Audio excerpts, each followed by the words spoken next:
Well, what's up again there, guys? Brian here, the 3 Topics Gamer, and I have another awesome requested top list video to share for you guys today. Now, this incredible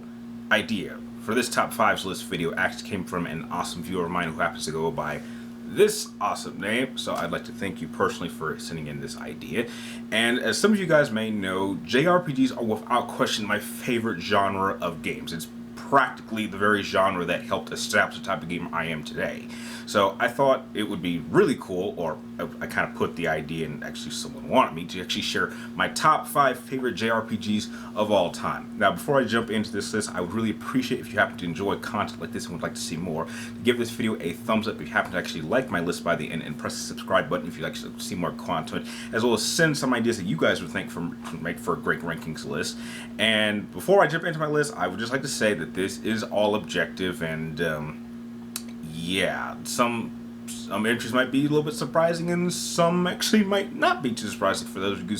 who actually have been watching my channel for long enough. So, without wasting any more time, let's jump right into my list, and starting off with number 5. But I think a certain little buddy would like to actually help me introduce number 5 ranking on my list. So, yeah.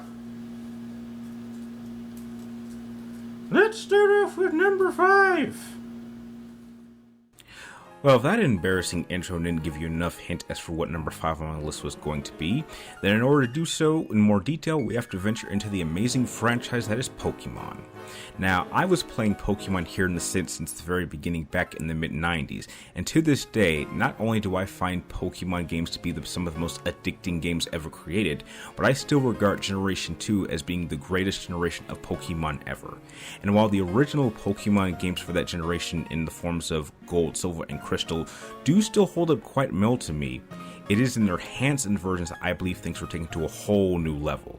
Now, if you look at the mass majority of ranking Pokemon games lists online, you will find that the majority of them will either have Gen 2 placed either at the top or at least near the top. And when it comes to comparing the two enhanced versions of Gold and Silver, I acknowledge that Pokemon Silver is the greatest Pokemon game that I've ever played. But that's not to take anything away from Heart Gold, which that on too is on par with Soul Silver in a number of ways. But when I take into account that I like the color Silver a bit more and Lugia has remained my favorite legendary Pokemon of all time, it does manage to take the edge over Heart Gold. Now, Soul Silver added a great deal of serious improvements over the original, which included new 3D graphics along with an updated Pokemon gameplay mechanics, and uses the second touchpad to enhance my overall experience in both exploration and combat.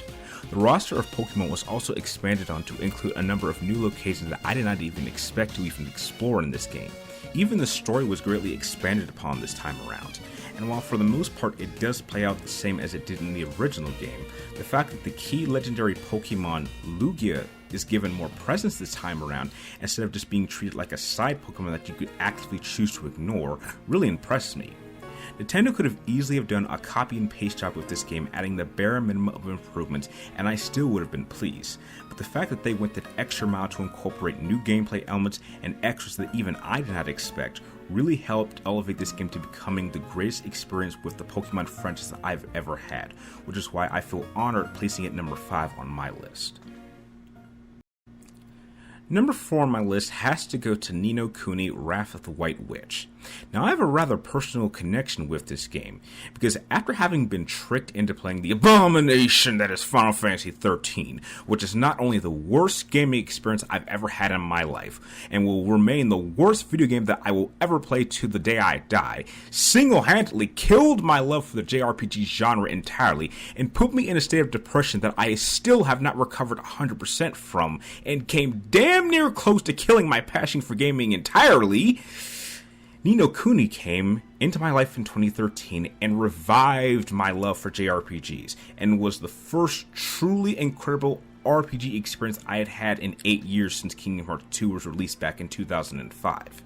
This game did everything right that I could expect, from not just a JRPG standard, but just any game in general. I absolutely love the visual art style of this game, and the fact that it uses a number of anime-style cutscenes really added to my overall enjoyment. The overall story revolving around the character of Oliver traveling to a magical world in order to try to bring his mother back to life is beautifully handled. The cast is simply awesome, with none of them feeling useless or out of place, and each of them bringing their own backstory and levels of development to help add to the narrative. The combat system is wonderful and feels kind of like a hybrid of the classic action JRPG with elements of a turn-based system, and with the inclusion of these little creatures called familiars, it reminds me a lot of Pokemon on how you can either choose to either fight with your characters or send these little guys into battle, and over time can even watch them evolve into stronger creatures. The music composed in this game was truly enchanting and added so much to my overall experience during the exploration and combat sections.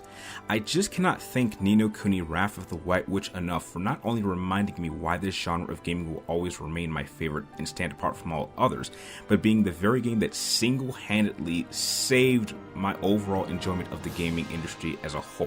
which is one of many reasons why I placed Ninokuni Wrath of the White Witch 4th on my list. Ranked 3rd on my list has to go to Kingdom Hearts 2. Now, the original concept of Kingdom Hearts was very simple.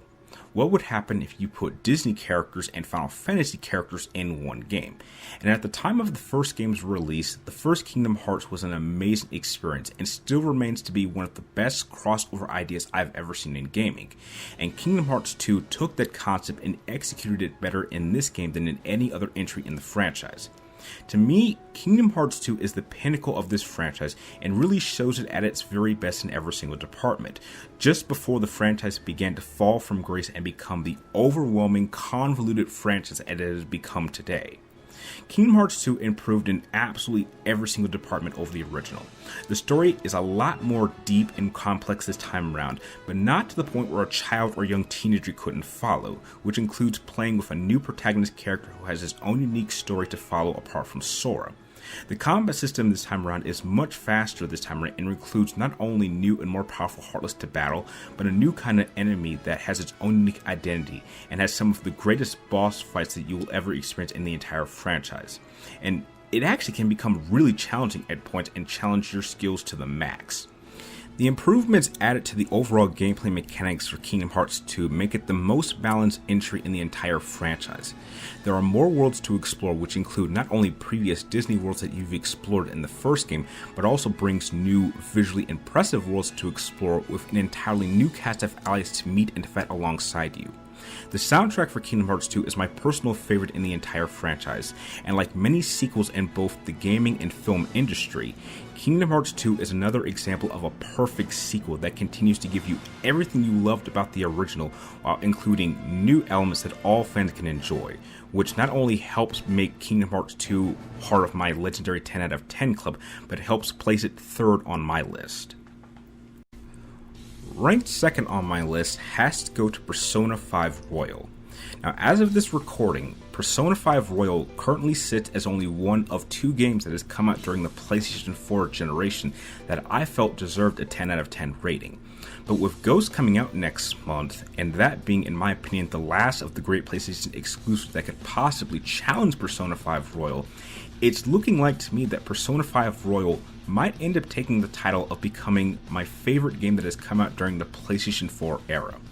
Now, Persona 5 was my introduction to the franchise, and before the Royal Edition was released, it was already a top 5 JRPG of all time.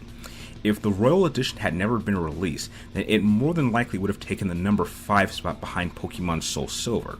But somehow, they managed to add just enough improvements in both the gameplay and storytelling departments to make what was already an incredible game even better. The adventures of the Phantom Thieves going around and changing the hearts of people has become one of the most interesting concepts that I've encountered in any video game, with a great cast of party members that all bring something to the overall team. The collection of personas this time around is expanded upon, bringing an even greater level of challenge, and just like Ninokuni Wrath of the White Witch, I really appreciate the use of an anime-style series of cutscenes in the majority of key moments throughout the game. This game also managed to improve the soundtrack with an addition of awesome new songs, which helps Persona 5 into becoming one of my top 5 favorite video game soundtracks of all time. And I think it's safe to say that between the two variations of Persona 5 that I have played, I have invested more playtime and more hours into Persona 5 than any other game that I've played since the PlayStation 4 era began back in 2013, which is a really incredible accomplishment, which is ultimately a good reason to place it second on my list, and I think it will hold that spot for a long time, but there's still only one game that I find superior to this one. Number 1 and my favorite JRPG of all time will always be Final Fantasy X, which, like Persona 5 Royal and Kingdom Hearts 2, is also one of my legendary 10 out of 10 games.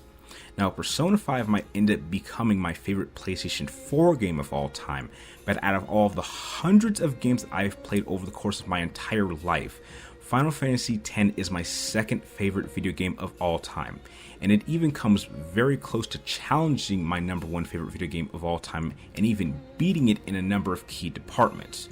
It just might even have my favorite video game of all character in the form of Auron, but I would really have to think hard on that one. It's either Auron or Big Boss that take that spot. Now, I could easily go into serious depth as for why I would take this game over all other JRPGs on this list, but to simplify it, it's simply the fact that it has my absolute favorite in every single department over any other JRPG that I've ever played, and it has been that way for almost 20 years. It has my favorite party, battle system, world to explore, extra activities, use of summonings, art style, level up system, story, side missions, minigames, etc., and the list goes on and on. And it still holds the title of having my favorite video game soundtrack of all time. I have replayed this game more times than any other game on this list across the PlayStation 2, PlayStation 3, PlayStation 4, and the PlayStation Vita, and I have put more hours into Final Fantasy X alone than Pokemon Soul Silver, Ninokuni Wrath of the White Witch, Kingdom Hearts 2, and both versions of Persona 5 combined. I always seem to get a rush when I play this game, and my experience each time that I've revisited the Land of Spirit remains just as enjoyable to me as an adult as it was when I first played this game as a kid, making Final Fantasy X a truly timeless masterpiece of a game in my eyes, despite some flaws that some people always seem to point out. Even the underrated Final Fantasy X-2, despite me having my own personal issues with that game, does not harm my overall thoughts on the first game, and in some cases actually adds some things that I really do enjoy to this day. In conclusion, this is the gold standard to me when it comes to the kind of JRPGs that I find the most enjoyable, and this is the title that I compare all other JRPGs do. And if you can't even compete with this game in any way, then it is more than likely to become a forgotten experience not worthy of acknowledgement. And at this point in my life, I think it's safe to say that I will never play another JRPG that I will end up enjoying as much as this one. While I'm sure there are plenty of great JRPGs that I will play in the future and enjoy, Final Fantasy X has cemented its spot on the top of the mountain forever, which is why Final Fantasy X will always be my favorite JRPG of all time. And that concludes my list of my top 5 favorite JRPGs of all time. And heck, if you like, I would really like to hear your thoughts on my list of top 5 favorite JRPGs. And heck, if you happen to like this genre as much as I do, or just like playing JRPGs as well, please, I would be more than appreciative if you could share your own personal list of JRPGs in the comments down below. And if you guys have any more ideas you think would make for either great top 5 list videos or great worst to best ranking videos, be also to share those ideas in the comments down below as well. And like always, thank you guys for watching. You're awesome, and I will see you next time.